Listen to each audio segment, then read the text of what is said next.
పకోడీలు డైరెక్ట్ ఆయిల్లో ఫ్రై చేసుకుంటాం. దానివల్ల ఏమవుతుందంటే ఆయిల్ కన్సంప్షన్ ఎక్కువ అవుతుంది. ఇప్పుడంతా డాక్టర్స్ కూడా మనని ఎక్కువ ఆయిల్ తినొద్దు అంటున్నారు కాబట్టి అదొకటి ఇట్స్ వెరీ గుడ్ డయట్. అవును, కావాలంటే మనం ఆవిరిలో ఉడకపెట్టుకొని గ్రేవీ లాగా ఏదైనా చేసుకుని కర్రీలా కూడా చేసుకోవచ్చు అనమాట. ఈ పకోడీలు అట్లాగే వేసేసుకుని అలా కూడా తింటే కూడా బాగుంటుందండి.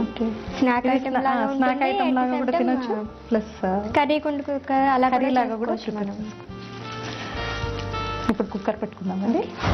ఇందులో ఇది ఇడ్లీ పాత్రలో ఇవి ఉండలుగా చేసి పెట్టాలన్నమాట. అందులో కుక్కర్లో కొద్దిగా నీళ్లు పోసేసి ఒక 2 గ్లాస్ వాటర్,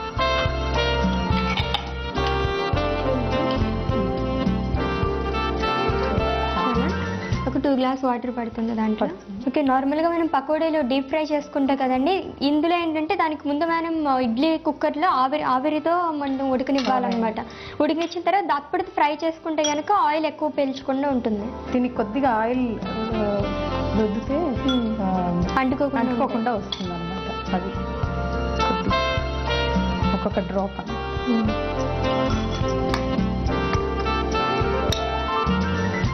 ఇప్పుడు దీన్ని ఉండలుగా చేసి మన ఇష్టం ఏ సైజ్ అన్నా చేసి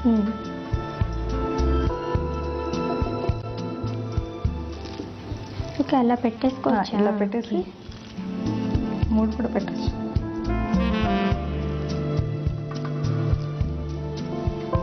మరి ఎక్కువ చేస్తుంటారండి ఇది మీరు? చాలా చేస్తుంటామండి. వీక్లీ వన్స్ మా ఇంట్లో ఇది ఐటమ్ కంపల్సరీ. మీరు ఇది ఎక్కడ నేర్చుకున్నారు? మీరు మీ చిన్నమ్మ నేర్పించారండి. మేము చిన్నతనం నుంచి వచ్చు.